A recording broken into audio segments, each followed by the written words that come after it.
Film की शुरुआत में हमें इटली के एक अमीर परिवार को दिखाया जाता है जिन्हें सब इस शहर में रिची फैमिली के नाम से जानते हैं। इनकी एक बहुत बड़ी टेक्सटाइल कंपनी होती है जिसकी शुरुआत इस परिवार के हेड एडोर्डो सीनियर ने की थी, जिनकी वाइफ का नाम एल्ग्रा है और इन दोनों के बेटे का नाम टैनक्रेडी है।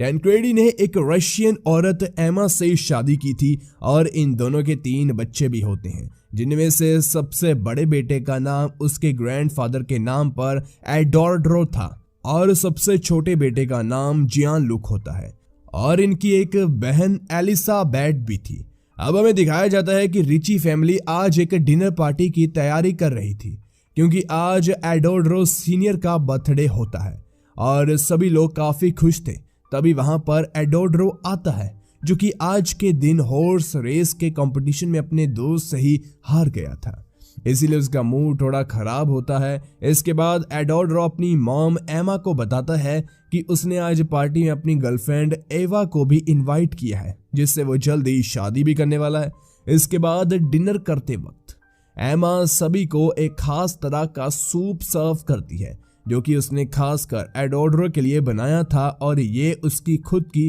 रेसिपी होती है जो कि एमा एडोर्डो के लिए बचपन में बनाती थी, जो कि उसे काफी ज्यादा पसंद था। इससे हमें पता चलता है कि एमा को कुकिंग करने का बहुत शौक है। इसके बाद एडोर्डो के ग्रैंडफादर एडोर्डो सीनियर डिनर के दौरान सभी के सामने इस फैमिली बिजनेस से अपने रिटायरमेंट की अनाउंसमेंट करते हैं। वो अपनी टेक्सटाइल कंपनी को अपने बेटे टैनक्रेडी को और ग्रैंडसन एडोर्डो के नाम कर देते हैं, जहां पर सभी इस बात से हैरान होते हैं कि आखिर उन्होंने एडोर्डो के नाम आधा बिजनेस क्यों कर दिया, खासकर कि टैनक्रेडी। अब एलिसाबेथ ग्रैंडफादर को अपनी एक बनाई हुई पेंटिंग दिखाती है, लेकिन एडोर्डो सीनियर उस पर बिल्कुल भी ध्यान नहीं देता। इस पर एलिसाबेथ को उदास देकर उसकी ग्रैंड मदर एल्ग्रा उसे चीयर अप करती है। डिनर के बाद वहां पर एडोर्डो का दोस्त एंटोनियो आता है जो कि पेशे से अपने ही पिता के होटल में एक शेफ का काम करता है,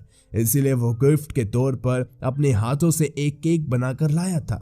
जिसके बाद हमें उनकी बातों से पता चलता है कि आज एंटोनियो ने ही हॉर्स रेस में एडोर्डो को हराया था। जिसके बाद एडोर्डो एंटोनियो को अपनी मॉम एमा से मिलवाता है, जिसे एंटोनियो काफी पसंद आता है। अब अगले दिन एमा को घर में काम करते वक्त एडोर्डो के कपड़े में एक सीडी और उसके साथ एक चिट्ठी मिलती है जो कि एडोर्डो के लिए उसकी बहन एलिसाबेथ ने लिखी थी, जिसमें उसने एडोर्डो को बताया था कि वो एक लेस्बियन है और वो एक दूसरी लड़की से प्यार भी करती है। दरअसल एलिसाबेथ ने ये बात सिर्फ एडोर्डो से इसलिए बताई थी क्योंकि पूरी रिची फैमिली में सिर्फ वही था जो कि उसकी इस बात को समझ सकता था। अब अपनी बेटी के बारे में ये जानकर एमा भी उसे बिल्कुल वैसे ही एक्सेप्ट कर लेती है जैसी वो है। इसी बीच हम एडोर्डो को देखते हैं जो कि एंटोनियो से मिलने के लिए आया होता है और वो एंटोनियो को एवा की बर्थडे पार्टी में अरेंजमेंट्स करने के लिए कहता है, जिसमें वो एवा को शादी के लिए प्रपोज भी करने वाला था।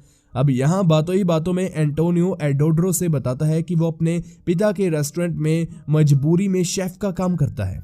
और उसकी अपने डैड से बिल्कुल भी नहीं बनती, इसीलिए वो अपने खुद का रेस्टोरेंट खोलना चाहता है। जिस पर एडोर्डो से कहता है कि मेरे डैड की एक खाली प्रॉपर्टी है, क्यों ना हम दोनों मिलकर वहां पर एक रेस्टोरेंट खोलें और तुम्हारे पास इसका तजुर्बा भी है तो इसे तुम अच्छे से मैनेज कर लोगे। जिस बात से एंटोनियो खुश हो जाता है।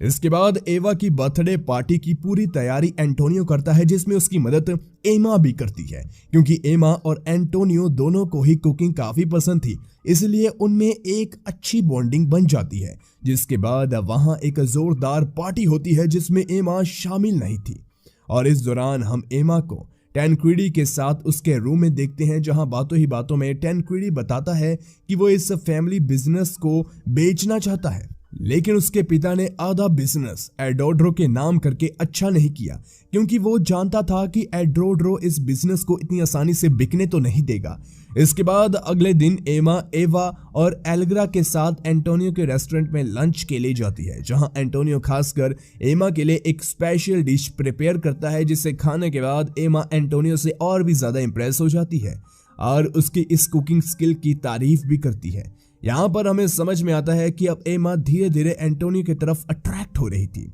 इसके बाद हम एमा को उसकी बेटी एलिजाबेथ के साथ देखते हैं, जहां एलिजाबेथ एमा को उस लड़की की तस्वीर दिखाती है जिससे वो प्यार करती थी और दोनों में इस चीज को लेकर काफी खुलकर बातें होती हैं। उन्हें अपनी जिंदगी में वही करना चाहिए जो उनका दिल उनसे करने के लिए कहे। अब एक दिन जब एमा कहीं जा रही होती है तो उसे वहां पर एंटोनियो दिखता है और एमा एंटोनियो का हर जगह पीछा करने लगती है, मगर कुछ देर बाद एंटोनियो भी एमा को उसका पीछा करते हुए नोटिस कर लेता है और फिर वो दोनों एक बुक स्टोर के पास एक दूसरे से मिलकर ऐसे जताते हैं कि जैसे दोनों एक दूसरे से यहाँ इत्तेफाक से मिले हों। यहाँ बातों ही बातों में एंटोनियो एमा को अपने और एडोड्रो के नए रेस्टोरेंट खोलने के प्लान के बारे में बताता है, जिसके बाद वो एमा को अपने घर लेकर जाता है जो कि बहुत ही खूबसूरत जगह पर होता है। इसके बाद दोनों वहां पर खुद को रोक नहीं पाते और फिर यहाँ पहली बार दोनों इंटीमेट होते हैं, जिसके साथ ही इनके अफेयर की शुरुआत हो जाती है।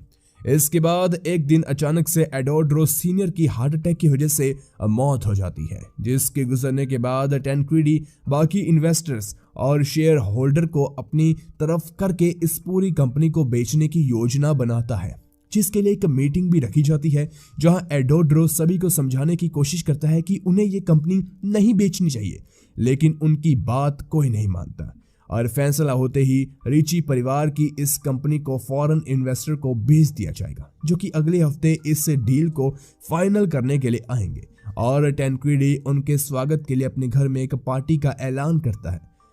अब ये सब एडोड्रो के हिसाब से नहीं हो रहा था, इसलिए वो काफी ज्यादा फ्रस्ट्रेट हो जाता है और फिर अपनी बहन एलिजाबेथ से इस बारे में इस बात को शेयर करता है, मगर एलिजाबेथ को भी इस कंपनी के बिकने का कोई खास दुख तो नहीं था। अब एडोड्रो जाकर एंटोनियो से मिलता है और उसे रेस्टोरेंट के पेपर्स देता है। साथ ही वो एक बार फिर से एंटोनियो को इन्वेस्टर्स की वेलकम पार्टी को मैनेज करने के लिए कहता है, जिसके लिए एंटोनियो मान जाता है। इसी बीच एक दिन एमा समय निकालकर पूरा दिन एंटोनियो के साथ बिताती है, क्योंकि उसे एंटोनियो के साथ काफी अच्छा लगता था और यहाँ दोनों एक दूसरे के साथ फिर से इंटीमेट होते हैं। जिसके बाद एमा एंटोनियो से बताती है कि कैसे वो टैनक्रीडी से मिली थी, जो कि बिजनेस के सिलसिले में रशिया आया हुआ था, और फिर देखते देखते उन दोनों की शादी हो गई। इसके बाद एंटोनियो एमा के बालों को काटता है और बदले में एमा एंटोनियो को वही सूप की रेसिपी सिखाती है जो कि वो एडोड्रो के लिए बचपन से बनाती आ रही थी। कुछ देर बाद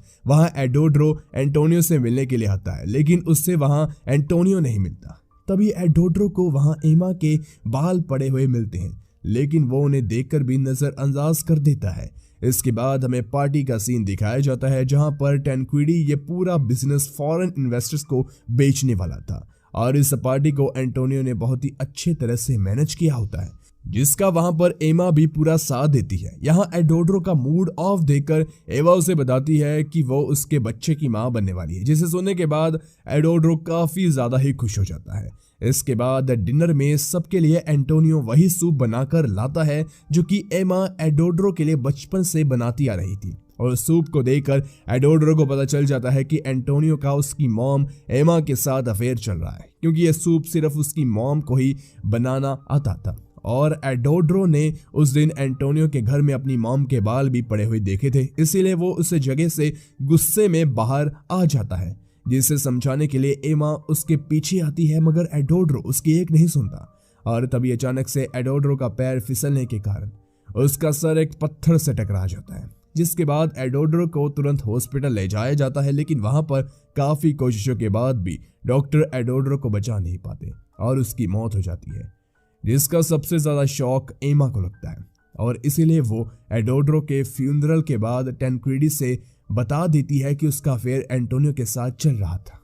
और वो उसी से प्यार करती है, जिस पर टैनक्रीडी उसे तुरंत घर को छोड़ जाने के लिए कहता है। इसलिए एमा घर आकर अपना सारा सामान पैक करती है, जहां पर एमा अपनी बेटी एलिजाबेथ को देखती है, मगर उसकी बेटी समझ गई थी उसकी मॉम अपनी जिंदगी अपने दिल के कहने के अनुसार जीने जा रही है, इसलिए उसे अपनी मॉम का ये फैसला काफी अच्छा लगता है। और फिर हम एमा को वहां से जाते हुए देखते हैं, जिसके बाद मूवी के आखिरी सीन में हम एमा को एंटोनियो के साथ एक केव में देखते हैं और यहीं पर यह मूवी खत्म हो जाती है। सो गाइस, वीडियो अच्छी लगी तो वीडियो को लाइक करें, चैनल को जरूर सब्सक्राइब कीजिए, साथ में नोटिफिकेशन बेल को भी जरूर ऑन कीजिए ताकि हमेशा आपको ऐसा कंटेंट मिलता रहे। धन्यवाद।